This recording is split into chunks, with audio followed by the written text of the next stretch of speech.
El régimen nazi surgió en Europa en un periodo de crisis política, social y económica, y transformó a Alemania en una máquina de control totalitario. Bajo la dirección de Adolf Hitler, el Tercer Reich combinó ideología racista, militarismo y propaganda para consolidar un poder que se extendió más allá de las fronteras. La Segunda Guerra Mundial no solo significó enfrentamientos bélicos de escala inédita, sino también la aplicación sistemática de políticas de exterminio y represión. Millones de personas fueron perseguidas por su origen, religión o condición, víctimas de un aparato estatal que convirtió la violencia en norma y la crueldad en procedimiento burocrático. El nazismo mostró hasta dónde podía llegar la combinación de fanatismo ideológico y organización moderna. Su legado inmediato fue la devastación de gran parte de Europa y la revelación de una maquinaria de muerte que operaba en múltiples niveles. Campos de concentración, confiscación de bienes, deportaciones masivas y ejecuciones planificadas. Detrás de la superficie militar y política quedaron ocultos secretos, rastros y objetos que décadas después todavía emergen en distintos lugares. ¿Cuáles han sido algunos de esos rastros que, ocultos durante tanto tiempo, lograron salir a la luz y revelar nuevas dimensiones de aquel régimen?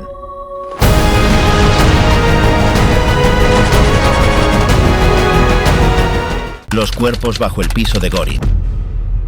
Durante trabajos de excavación realizados en invierno dentro de una antigua edificación ubicada en el complejo militar conocido como la Guarida del Lobo, un equipo de voluntarios localizó restos humanos bajo el suelo que alguna vez perteneció a la residencia de Hermann Göring. El hallazgo tuvo lugar cerca de la localidad de Kętrzyn, en el noreste de Polonia, dentro del área boscosa donde funcionó uno de los centros de mando más protegidos del régimen nazi durante la guerra en el frente oriental. La búsqueda era parte de una actividad arqueológica legalmente autorizada, dirigida por una fundación con experiencia en localizar objetos históricos. El encargado de la excavación, al remover una capa superficial del terreno, creyó haber encontrado una antigua tubería metálica. Tras limpiar la zona, se confirmó que era un cráneo humano. El descubrimiento activó el protocolo policial y llevó a una inspección forense más detallada del lugar. Las autoridades, al continuar con la remoción de tierra, descubrieron otros 4 esqueletos situados en una línea recta, todos a escasa profundidad. Entre los restos se identificaron 3 adultos, un menor adolescente y un recién nacido. Ninguno presentaba objetos personales ni señales de vestimenta. Las osamentas estaban incompletas. 4 de los cuerpos carecían por completo de extremidades en manos y pies. Uno de ellos conservaba parte de los dedos del pie. Las condiciones del entorno indicaban que los esqueletos habían permanecido enterrados a pocos centímetros de unas cañerías de los años 40. La hipótesis inicial sostiene que estas personas fueron sepultadas antes de la ocupación de la casa por parte del alto mando nazi, ya que si hubieran estado allí durante las obras, habrían sido detectadas por los obreros. Sin embargo, no existen señales visibles de violencia ni elementos concluyentes sobre la causa de muerte. Una vez recuperados los restos, los especialistas encargados del análisis confirmaron que se encontraban en un estado de deterioro que impedía obtener resultados certeros de las circunstancias de fallecimiento. El equipo médico señaló que las osamentas podrían corresponder al período entre guerras, comprendido entre 1918 y 1939. Debido a la antigüedad y falta de evidencia concreta, la investigación judicial fue cerrada al no encontrarse indicios de crimen contemporáneo. Varios expertos e historiadores han aportado diferentes teorías sobre la procedencia de los restos. Uno de los planteamientos es que se trate de trabajadores forzados utilizados en la construcción de las instalaciones militares. Otra sugiere que podrían haber sido víctimas civiles en manos del Ejército Rojo durante su avance en 1944, cuando se reportaron acciones violentas en la región. Sin embargo, la presencia de un recién nacido entre los cuerpos complica esa posibilidad. También se consideró la idea de que los enterramientos correspondan a una familia entera fallecida por causas desconocidas, posiblemente incluso antes de la edificación misma. Durante la revisión del área, los arqueólogos encontraron varios fragmentos de belemnites, fósiles naturales presentes en la zona. Estos elementos, de forma alargada, eran considerados en tiempos antiguos como amuletos o piedras asociadas a fenómenos sobrenaturales, aunque en este caso no se halló otro tipo de objeto ritual. A pesar de ello, surgieron especulaciones sobre posibles prácticas esotéricas, aunque los propios investigadores descartaron que hubiera pruebas sólidas de ceremonias o creencias paganas en ese contexto particular. La guarida del lobo fue construida en 1940 como cuartel estratégico del alto mando nazi para coordinar la invasión del este europeo. Durante su funcionamiento, el lugar albergó a las figuras más relevantes del régimen, entre ellos Hitler, Göring, Keitel y Bormann. El sitio estaba compuesto por cerca de 200 estructuras, incluyendo búnkeres reforzados, zonas de alojamiento, una central eléctrica y un pequeño ramal ferroviario.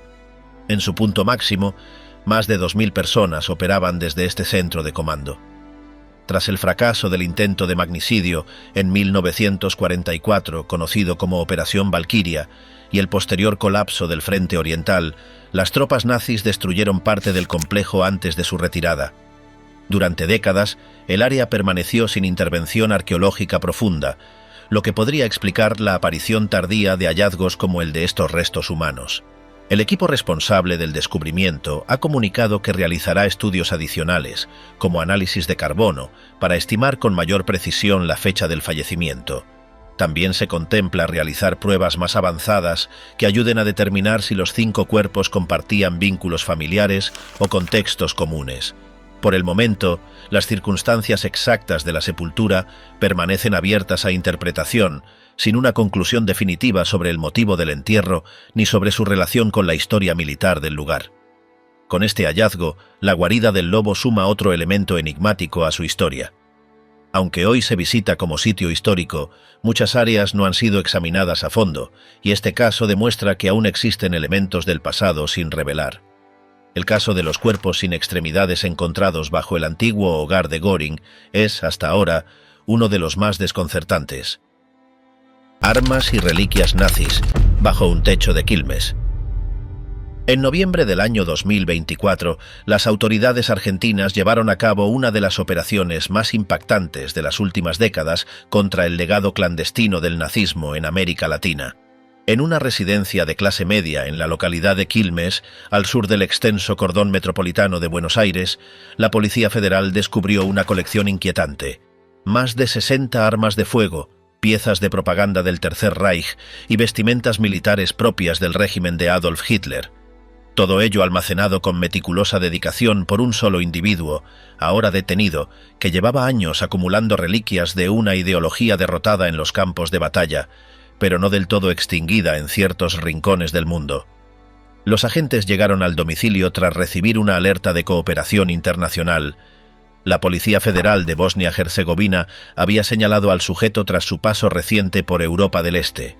En su investigación sobre redes de extremismo transnacional, el nombre del argentino emergió vinculado a intercambios sospechosos de armamento histórico. Fue esta pista, sumada a una orden judicial, lo que permitió la entrada de las fuerzas de seguridad a la propiedad y el descubrimiento de un conjunto de elementos cuyo simbolismo trasciende lo penal y roza lo ideológico. El inventario incautado es extenso. Entre las piezas más destacadas figuran 43 fusiles antiguos con inscripciones del águila imperial nazi, 15 pistolas de diverso calibre, 5 hojas de combate afiladas y una ametralladora de fabricación europea que, pese a su antigüedad, mantenía piezas originales. Todas las armas se encontraban en estado funcional o restauradas con precisión, como si estuvieran listas para ser exhibidas o utilizadas. Sin embargo, el contenido del hallazgo no se limitaba a lo bélico. También fueron encontrados estandartes del Tercer Reich, banderas con la esvástica bordada, esculturas representando al dictador alemán, cascos militares con insignias originales y trajes enteros de uso ceremonial del ejército nazi. Algunos de los bustos de Hitler presentaban marcas que evidenciaban su conservación como objetos de culto. La vivienda funcionaba como una especie de santuario secreto, donde se rendía homenaje a un pasado que en gran parte del mundo es hoy símbolo de barbarie y genocidio. Para garantizar el tratamiento adecuado de las piezas, la operación contó con la participación del Museo del Holocausto de Buenos Aires, cuyos expertos documentaron el material y colaboraron en la identificación de elementos con posible valor histórico. La intervención se llevó a cabo bajo el amparo de la Ley Nacional contra la Discriminación, una normativa que permite incautar objetos relacionados con la promoción de ideologías de odio. La noticia generó un eco inmediato en la opinión pública argentina e internacional. La historia del nazismo en Argentina no es nueva, pero cada nuevo episodio la reactiva con intensidad.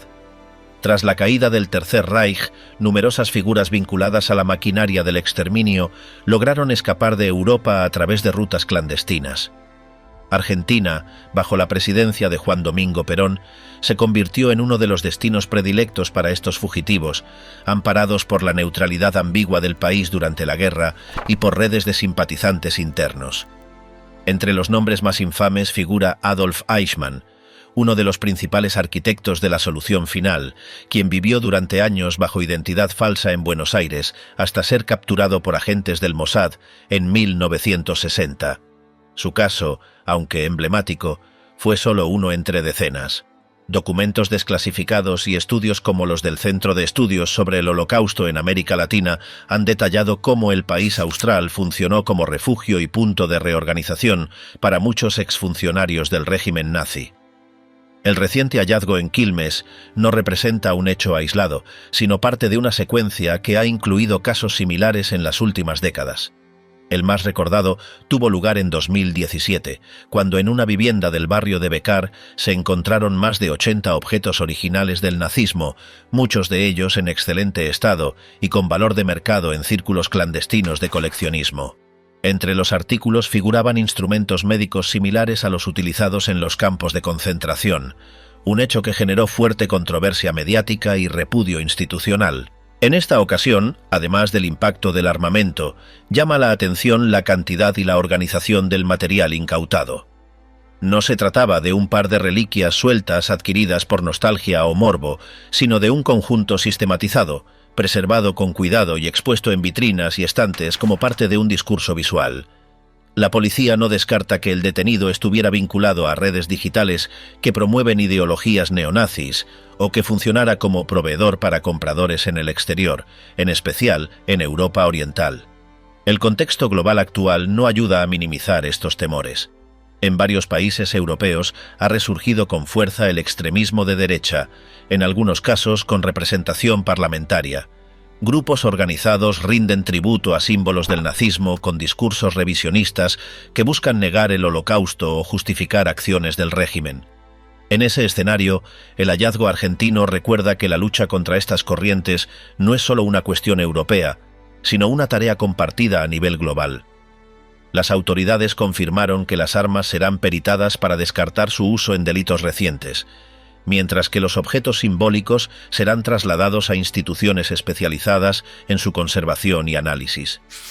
La justicia deberá determinar si el acusado enfrentará cargos por posesión ilegal de armas, apología del delito o violación a la ley contra la discriminación, entre otras posibles imputaciones. En paralelo, se ha reabierto el debate sobre la necesidad de controlar con mayor severidad el mercado negro de objetos históricos vinculados al nazismo. Aunque Argentina ha avanzado en legislación al respecto, la facilidad con la que ciertos individuos acceden a este tipo de piezas muestra que aún persisten vacíos legales o zonas grises. La compraventa de memorabilia nazi, aunque prohibida en muchos países, sigue siendo una actividad rentable en canales alternativos, desde subastas online hasta ferias de antigüedades. El episodio de Quilmes también ha tenido consecuencias educativas. Diversos colegios y universidades han iniciado campañas para recordar el verdadero significado de los símbolos nazis y la necesidad de mantener viva la memoria del Holocausto. El Museo del Holocausto ha reforzado sus programas escolares y visitas guiadas, recordando que cada vez que aparece un símbolo nazi fuera de un contexto pedagógico, se abre una puerta al negacionismo y a la banalización del horror. En definitiva, lo ocurrido no solo remite a una operación policial, sino a una advertencia histórica. El nazismo no sobrevive únicamente en libros, películas o museos. También persiste, escondido en garajes suburbanos, en grupos de chat encriptados, en coleccionistas obsesionados y a veces en la indiferencia de quienes prefieren no mirar.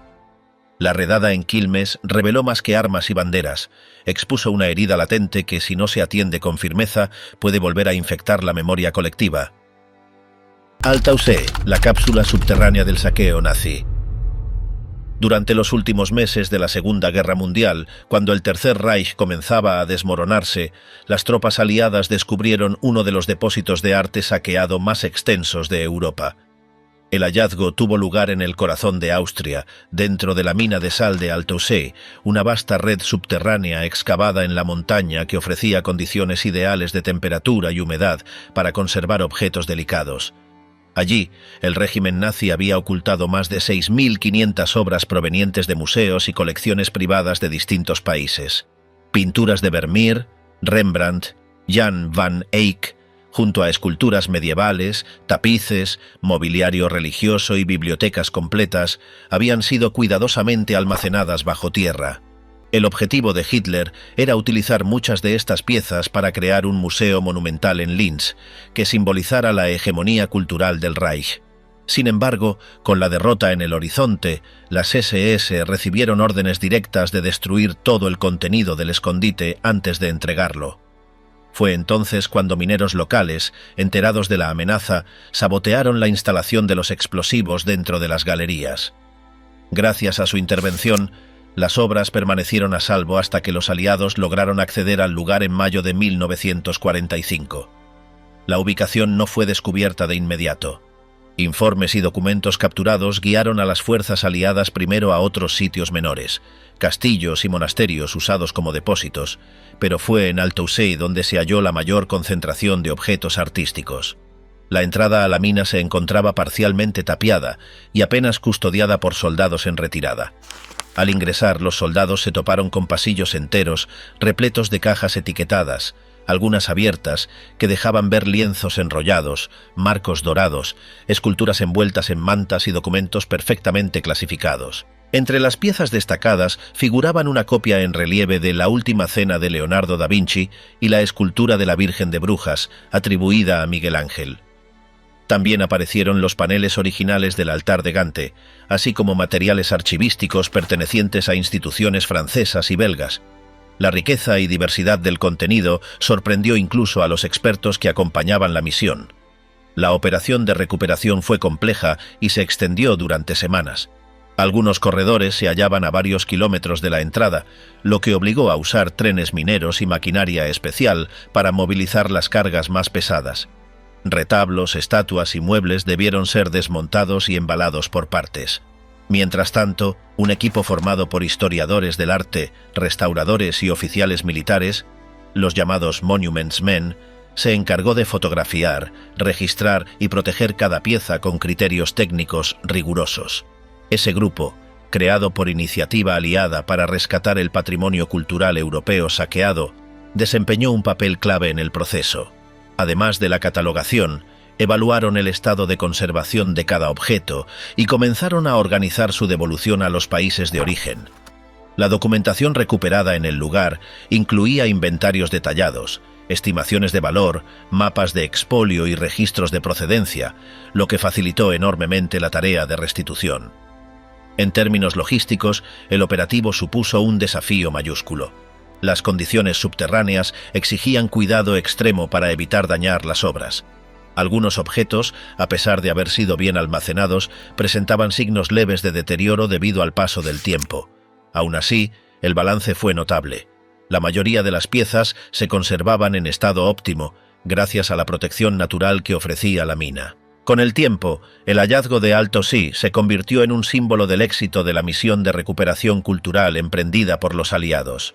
La cantidad y el valor de las obras rescatadas superaron cualquier previsión inicial y dejaron en evidencia la escala sistemática del saqueo nazi. Este episodio también reveló el grado de planificación que hubo detrás del robo, así como la intención política de usar el arte como vehículo de propaganda ideológica.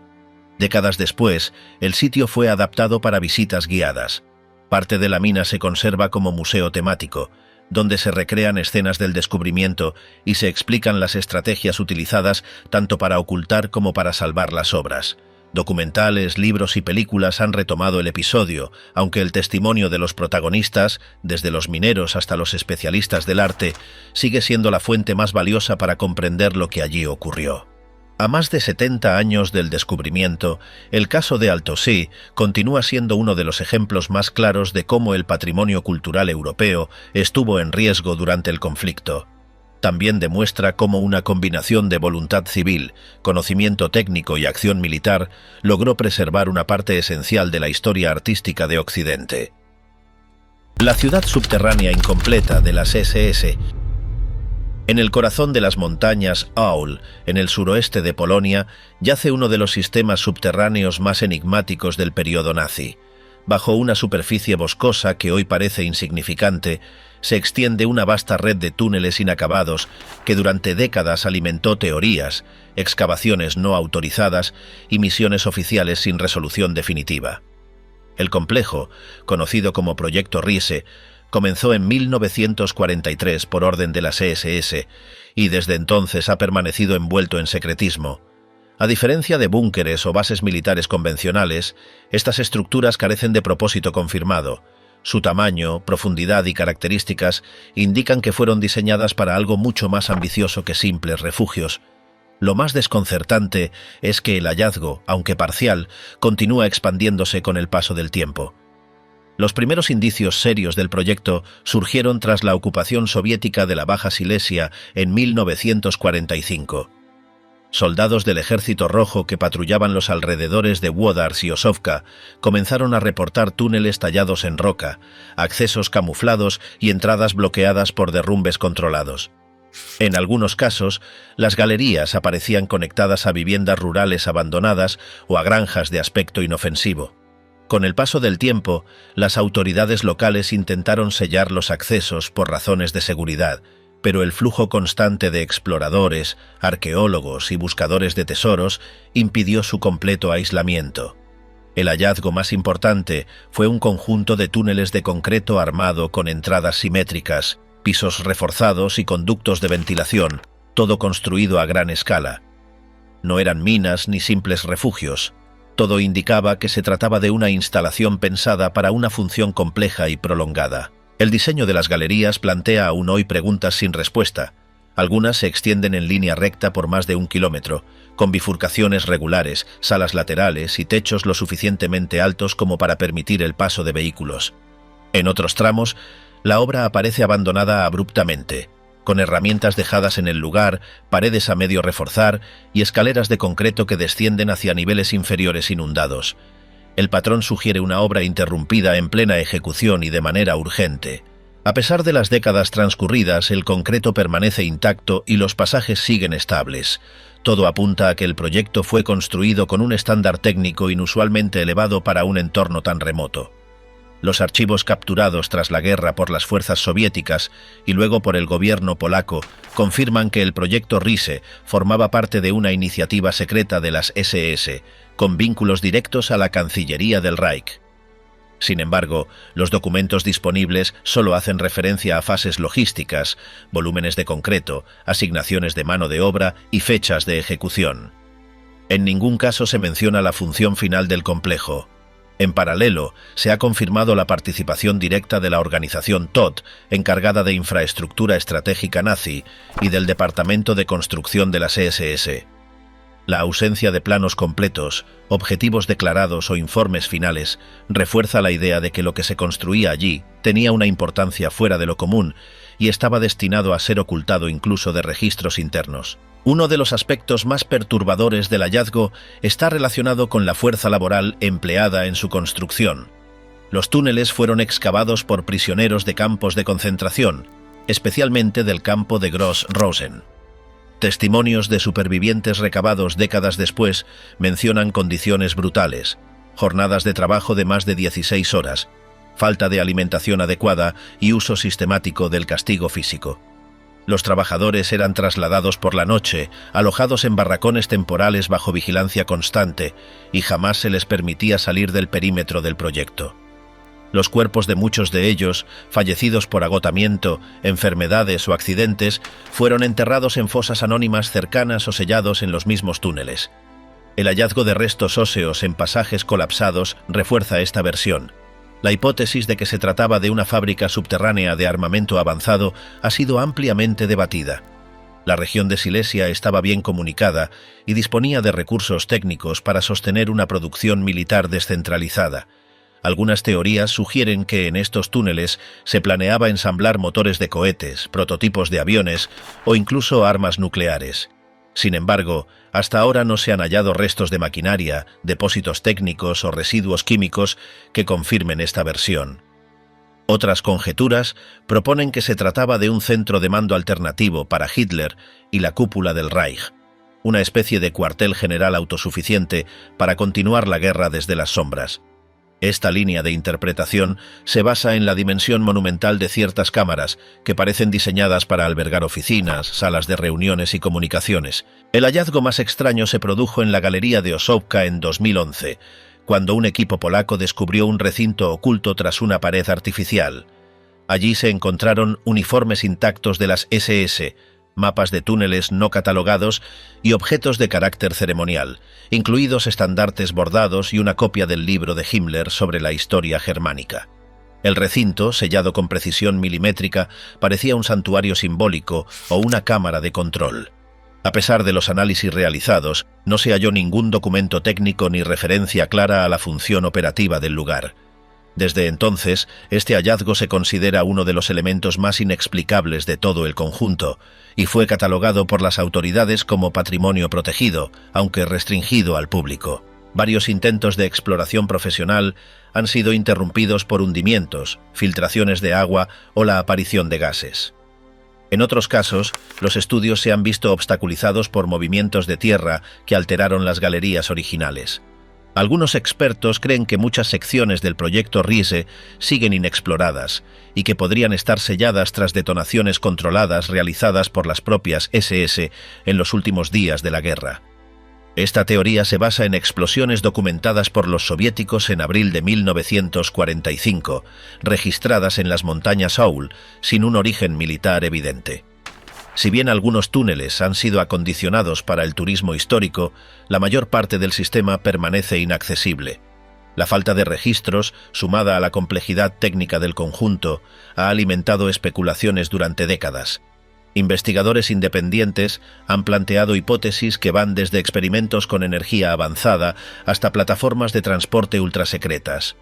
Sin embargo, ninguna de estas ideas ha sido corroborada por hallazgos materiales.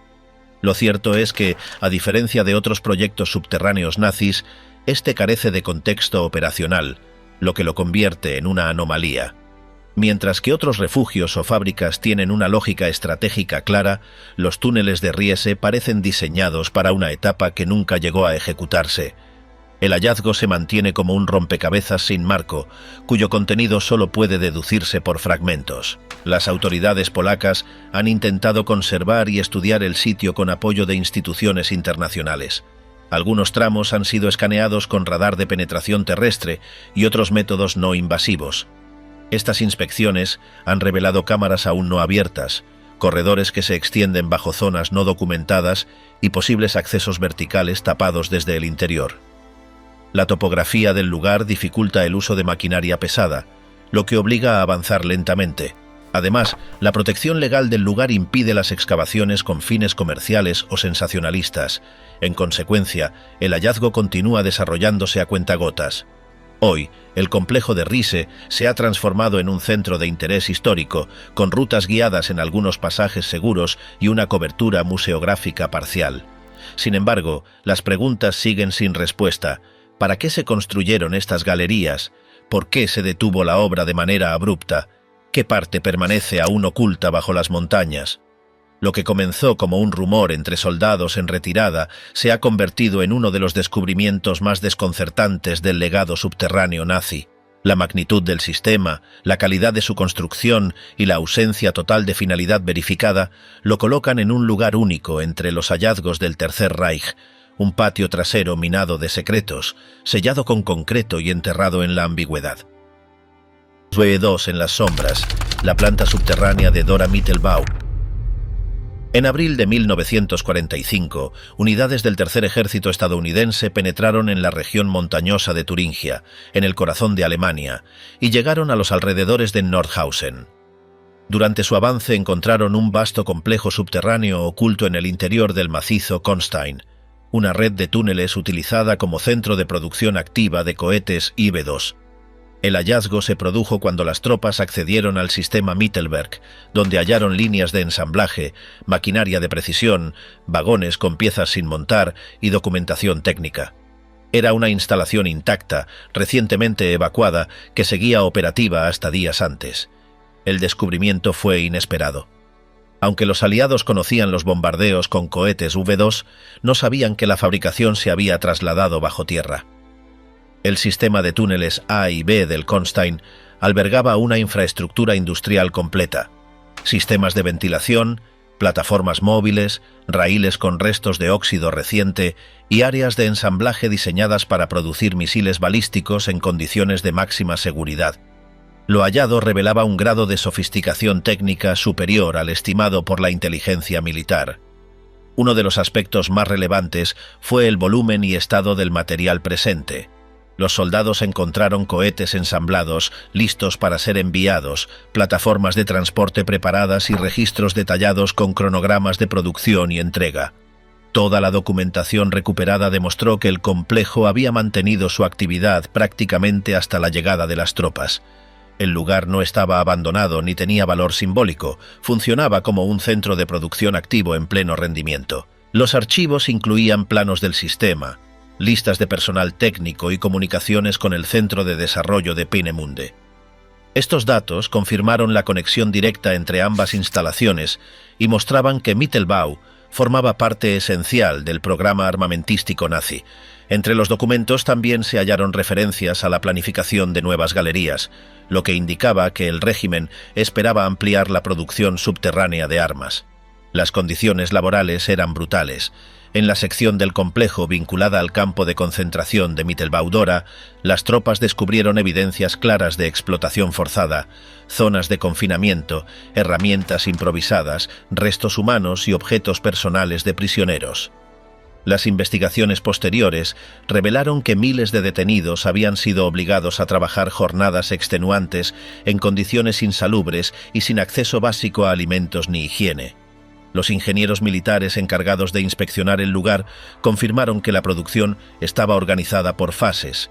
Algunas galerías albergaban ensamblaje de motores, otras zonas servían como almacén de combustible y había áreas dedicadas a pruebas de calidad y almacenamiento temporal.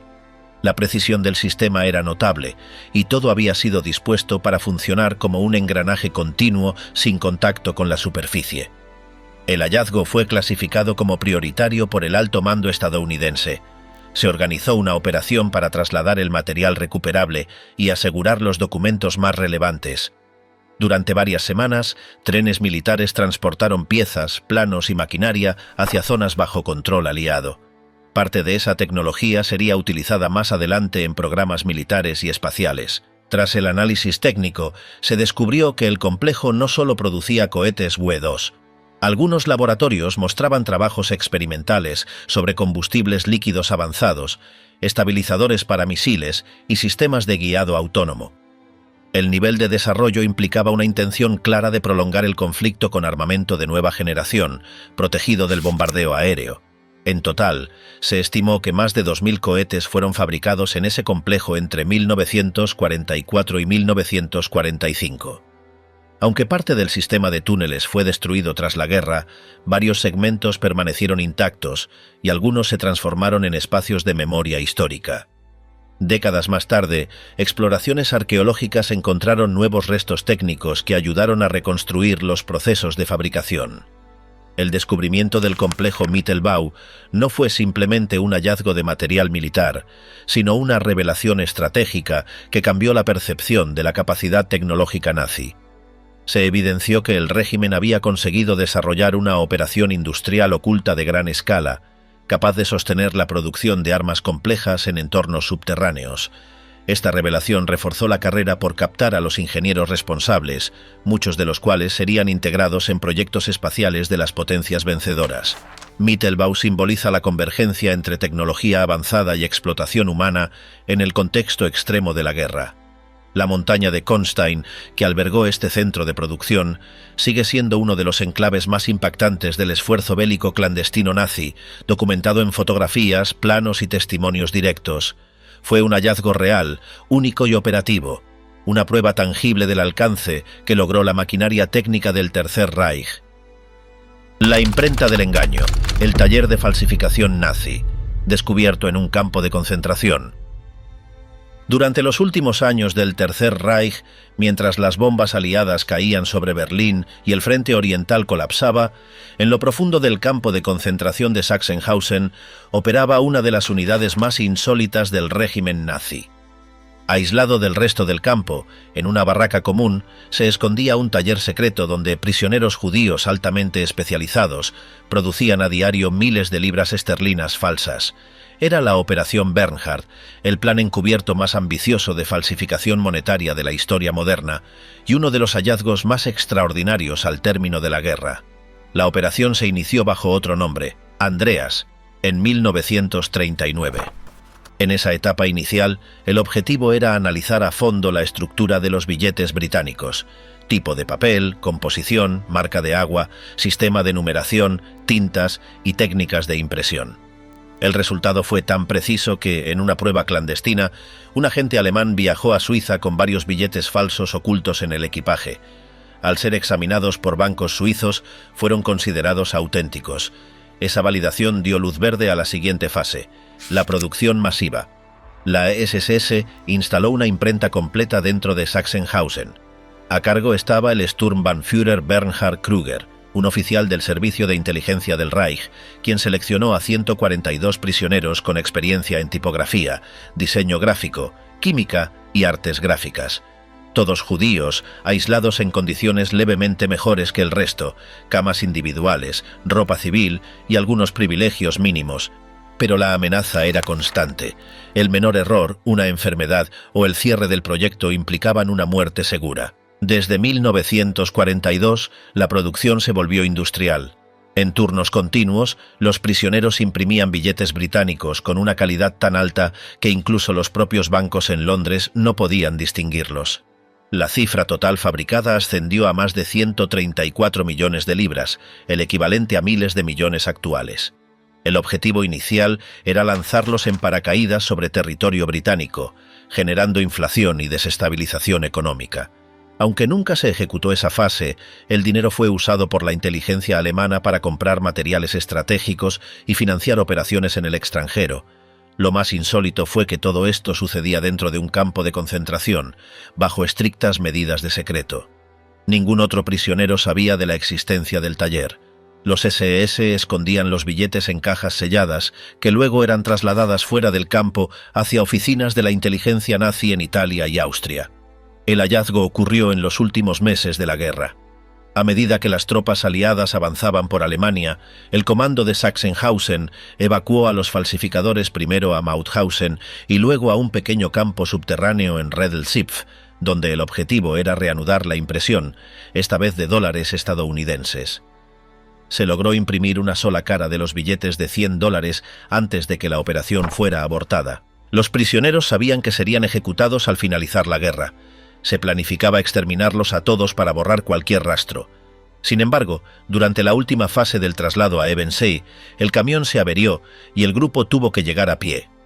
En ese lapso, los primeros dos grupos fueron liberados por las tropas estadounidenses, lo que también salvó al resto. Ninguno de los falsificadores murió. Décadas después, buceadores encontraron en el fondo del lago Toplitz, cerca de Ebensee, miles de billetes falsos intactos. Aparentemente, la SS había intentado deshacerse de los excedentes al ver inminente la rendición.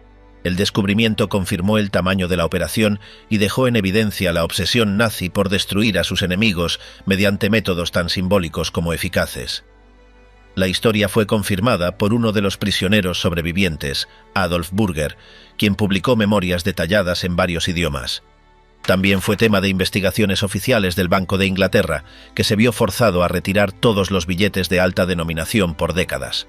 Incluso hoy, algunos ejemplares siguen apareciendo en colecciones privadas o transacciones dudosas, lo que demuestra la calidad del engaño. El hallazgo del taller en Sachsenhausen y luego los restos de billetes en Toplitz revelaron una faceta inesperada de la maquinaria nazi. No solo se dedicaron al exterminio, la ocupación y el saqueo, sino que desarrollaron sofisticadas operaciones de manipulación financiera desde los sitios más inverosímiles. Lo que parecía una simple barraca más, entre el barro y las alambradas del campo, era en realidad una fábrica clandestina de dinero falso, operada con una precisión casi quirúrgica por víctimas del mismo sistema que los condenaba. Hoy, en el Museo del Campo de Sachsenhausen, se conserva uno de los billetes falsos recuperados. El papel es idéntico al original. La tinta apenas imperceptiblemente distinta. La numeración perfectamente lógica. Ese fragmento silencioso de papel sintetiza una operación monumental que pasó inadvertida durante años, pero también resume el nivel de sofisticación con el que los nazis intentaron socavar al enemigo sin disparar una bala. La carga envenenada del U-864. Durante las etapas finales de la Segunda Guerra Mundial, mientras el frente europeo colapsaba, el Tercer Reich aún apostaba por alianzas estratégicas fuera del continente. Una de las misiones más confidenciales fue bautizada como Operación César. Su objetivo: transportar tecnología avanzada y materiales estratégicos desde Alemania hacia Japón, su último aliado funcional en Asia.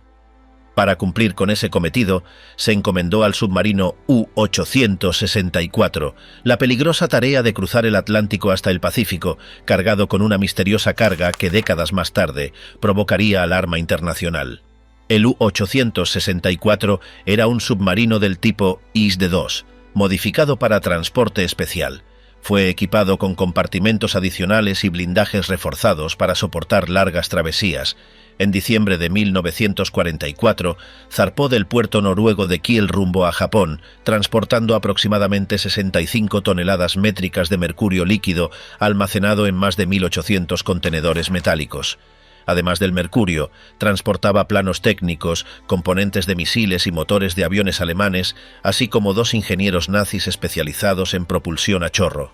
La travesía del U-864 jamás se completó.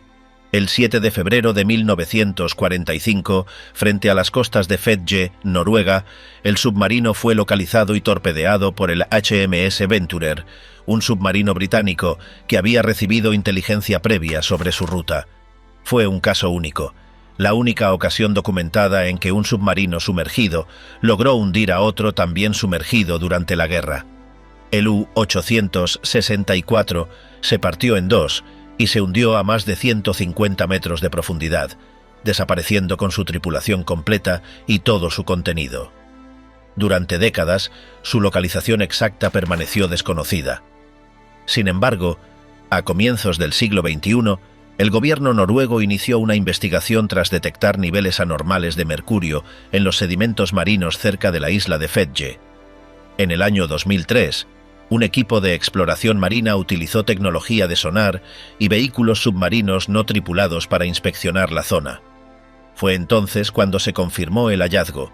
Los restos del U-864 yacían fracturados sobre el lecho marino, con cientos de cilindros de mercurio aún visibles y algunos ya filtrando contenido tóxico al entorno. La noticia generó una alerta ambiental inmediata. El mercurio líquido, altamente contaminante, representaba una amenaza directa al ecosistema marino y a las poblaciones pesqueras de la región. A pesar de estar sellados, muchos de los recipientes se habían corroído con el paso del tiempo. Las autoridades noruegas convocaron a expertos en toxicología marina, arqueología subacuática e ingeniería ambiental para evaluar los riesgos y planear una intervención. El dilema era complejo. Cualquier intento de extraer los cilindros o mover los restos del submarino podría acelerar la filtración del mercurio. Por otro lado, dejarlos en el fondo marino implicaba una amenaza latente que podría agravarse con el paso de los años. Se debatieron dos alternativas principales: sellar los restos del submarino bajo una capa de sedimentos artificiales o intentar una extracción completa de los materiales tóxicos. El caso tomó notoriedad internacional cuando se filtraron documentos históricos que confirmaban que la carga contenía mercurio junto con planos confidenciales de armas experimentales alemanas, incluyendo desarrollos en motores a reacción y cabezales de misiles guiados. El U-864 no representaba únicamente un vertedero tóxico. También funcionaba como una cápsula intacta del programa tecnológico militar nazi, sumergida en las profundidades durante más de medio siglo. La operación de sellado comenzó en el año 2018, con un presupuesto multimillonario y bajo la supervisión directa del Ministerio de Medio Ambiente de Noruega. Se construyó una campana de confinamiento submarina que recubrió por completo el casco partido del submarino y los cilindros esparcidos. Se usaron más de 100.000 toneladas de roca triturada y grava marina para crear una tumba sellada sobre el pecio. La zona fue declarada de acceso restringido, monitoreada permanentemente por sensores de filtración y drones acuáticos. Sin embargo, las implicaciones geopolíticas del hallazgo no pasaron desapercibidas. Japón, al ser el supuesto destinatario del material, reconoció oficialmente la existencia de contactos secretos con Berlín durante la guerra, aunque negó conocer la operación exacta. La comunidad científica expresó preocupación por los efectos a largo plazo de los metales pesados acumulados en el fondo marino, especialmente en especies migratorias. En paralelo, equipos de historiadores y archivistas se dedicaron a reconstruir la historia del U-864. A través de cartas militares, bitácoras parciales y testimonios de oficiales de la Kriegsmarine, se descubrió que el submarino fue considerado uno de los proyectos prioritarios del almirantazgo alemán en los últimos meses de la guerra. Los documentos revelaron que existían planes para construir más naves gemelas destinadas a transportar tecnología alemana a través del mundo, como último recurso del Reich ante el cerco aliado. Los análisis del lugar también permitieron identificar fragmentos de instrumental de navegación, piezas de radio cifrada y restos de maquinaria de propulsión. Varios de los cilindros de mercurio recuperados parcialmente se conservaron en instalaciones especializadas para su estudio y tratamiento.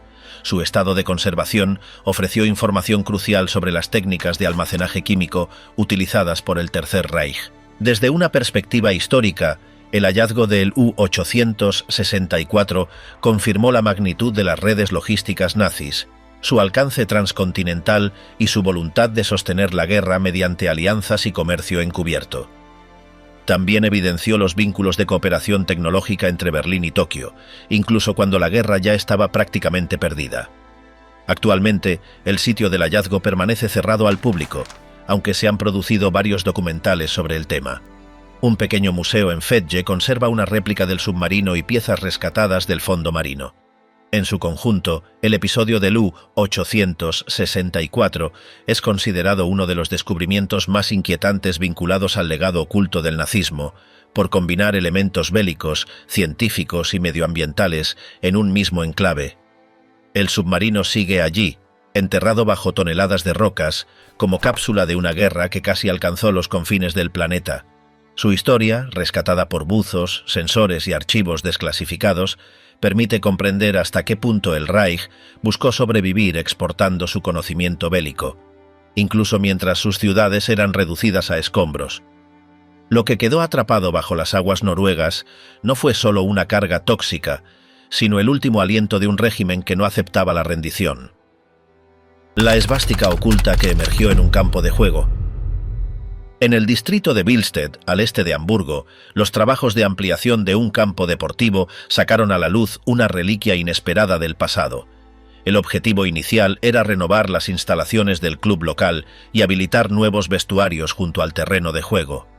Pero durante la remoción del suelo con maquinaria pesada, los obreros tropezaron con una estructura de hormigón que obligó a detener las obras de inmediato.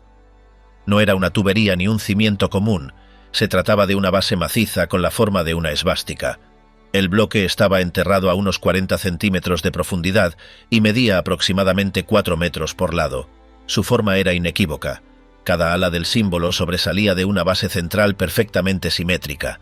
El material era concreto armado y presentaba los bordes bien definidos, como si hubiera sido moldeado para conservar la forma con precisión. A medida que los operarios retiraban más tierra, fue evidente que no era una casualidad estructural ni una simple losa antigua.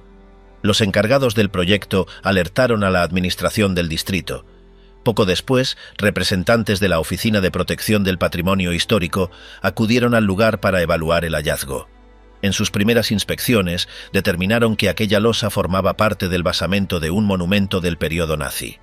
Según antiguos miembros del club deportivo Billstedt Horn, en esa misma ubicación había existido una estructura conmemorativa durante el Tercer Reich, posiblemente derribada tras el final de la guerra. Durante décadas, la zona funcionó como campo deportivo sin incidentes. A lo largo del tiempo, la vegetación y la tierra cubrieron por completo los restos de la base, que permaneció oculta bajo el césped, donde cientos de partidos se celebraron sin saber lo que había debajo. Solo al remover el terreno con maquinaria profunda fue posible revelar la existencia de la estructura. El problema técnico surgió casi de inmediato. La base de concreto era demasiado grande y pesada para ser retirada por los medios disponibles en la obra. La excavadora utilizada en el sitio no tenía la capacidad para levantarla sin riesgo de fractura estructural o accidente laboral. Ante esta situación, las autoridades locales optaron por una solución práctica: romper el bloque con martillos neumáticos y extraerlo por secciones más pequeñas. La decisión no tardó en generar comentarios en la comunidad.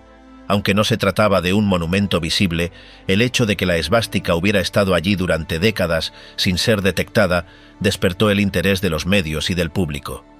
Algunos vecinos recordaban vagamente historias transmitidas por generaciones mayores, relacionadas con la existencia de símbolos del régimen en esa zona durante la guerra.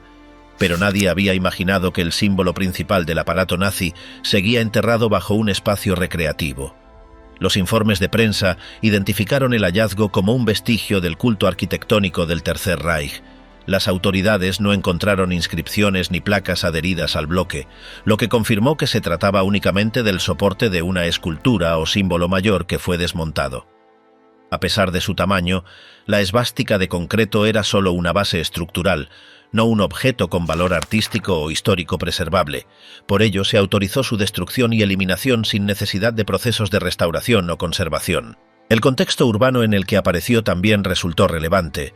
Hamburgo fue una de las ciudades más golpeadas por los bombardeos aliados, y muchos de sus símbolos nazis fueron destruidos o removidos sistemáticamente en la posguerra. Sin embargo, al tratarse de un elemento enterrado en un barrio periférico, el bloque pasó desapercibido.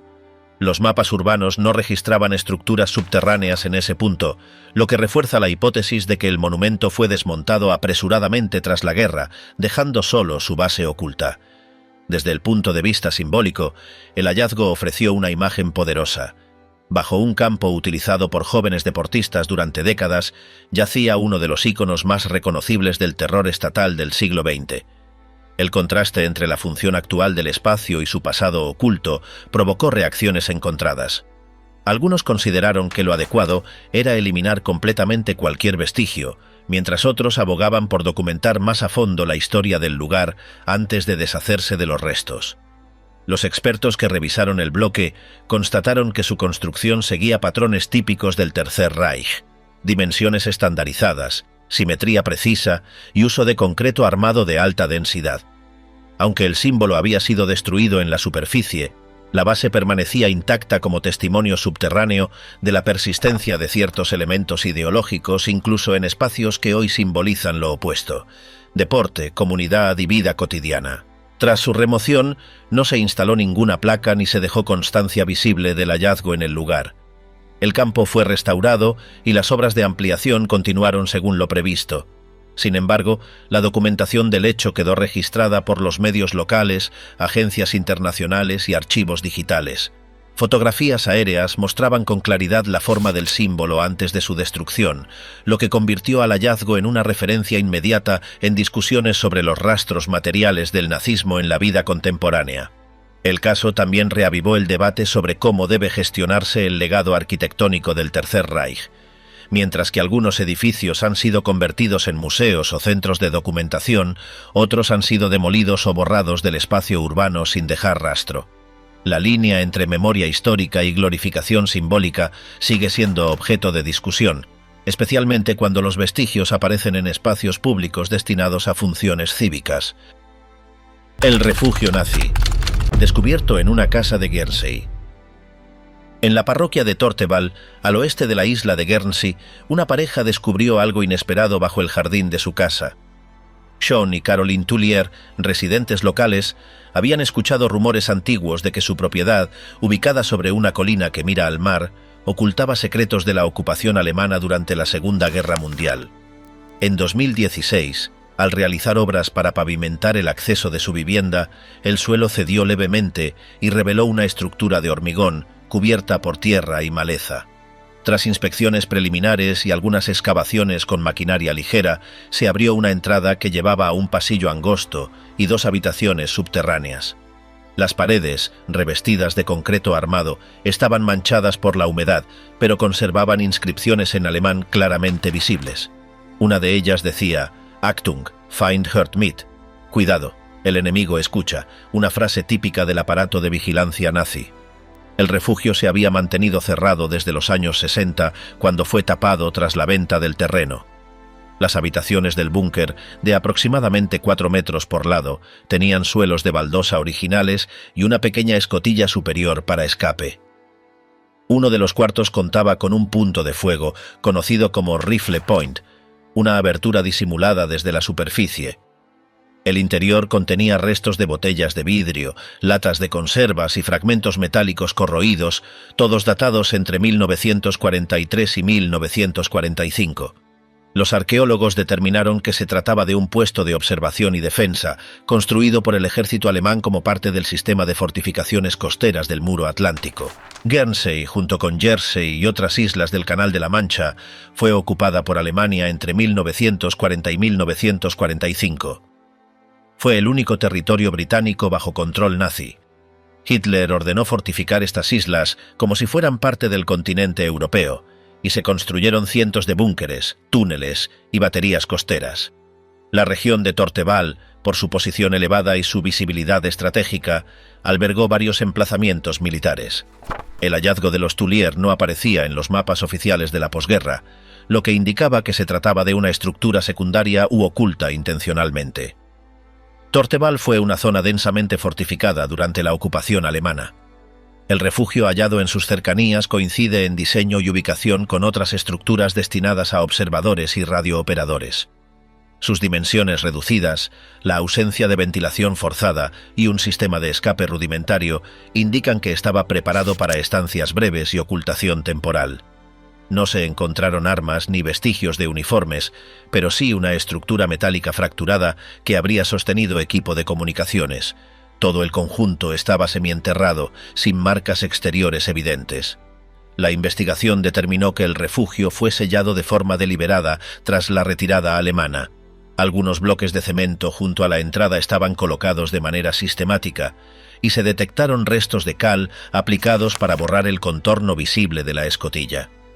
Este tipo de ocultamiento respondía a una práctica frecuente en las últimas etapas del conflicto, cuando unidades alemanas desmantelaban o encubrían posiciones estratégicas ante el avance de las fuerzas aliadas. Lo que quedó fue una cápsula de hormigón incrustada en el paisaje, cargada de función y silencio. El hallazgo generó interés en medios locales y entre los historiadores de la ocupación. A diferencia de otros sitios militarizados que fueron abiertos al público como parte del circuito turístico, este refugio había permanecido intacto y olvidado por más de 70 años. Su estado de conservación, la presencia de inscripciones originales y su carácter doméstico lo convirtieron en un caso excepcional. El hecho de que se encontrara bajo una vivienda familiar reforzó la imagen de una guerra enterrada justo bajo la superficie de la vida cotidiana. Las autoridades insulares, tras inspección de seguridad, permitieron el estudio arqueológico del lugar durante varias semanas. El refugio fue documentado, fotografiado y parcialmente escaneado en 3D. Algunos objetos, como las botellas y los fragmentos metálicos, fueron llevados al Museo Militar de Guernsey para su conservación. La pareja decidió mantener la entrada sellada tras el estudio, aunque con posibilidad de restauración futura. Este caso reveló cómo incluso en zonas densamente documentadas como Guernsey pueden existir vestigios no registrados de la ocupación nazi. Muchos búnkeres fueron demolidos, cubiertos o reutilizados como almacenes o refugios agrícolas, pero otros quedaron olvidados bajo jardines, cobertizos o terrenos privados. La aparición de este refugio en Torteval confirmó la hipótesis de los historiadores que sospechaban de una red secundaria de refugios menores, no reflejados en los mapas oficiales por razones tácticas o por haberse construido sin autorización formal. Aunque sin valor militar actual, el refugio aporta información sobre los hábitos defensivos del ocupante y su relación con el entorno civil. La frase alemana escrita en la pared refleja el clima de vigilancia y paranoia que impregnaba incluso los puntos periféricos de la ocupación. La organización de los espacios, La elección de materiales y la disposición del punto de fuego revelan una lógica defensiva obsesiva, incluso en refugios de ámbito reducido. Hoy, el lugar permanece oculto bajo tierra, sin señalización externa. Para los expertos que accedieron a él, constituye un recordatorio tangible de cómo la guerra se incrustó en el paisaje cotidiano, lejos del heroísmo o la tragedia masiva, mediante la persistencia del concreto armado, los signos de vigilancia y los espacios estrechos diseñados para resistir un momento de colapso. El búnker de Torteval no contaba una gran batalla, pero hablaba del miedo estructurado, del control silencioso y de la espera subterránea ante un enemigo que podía llegar en cualquier momento. El archivo Kröger, documentos nazis ocultos en una granja.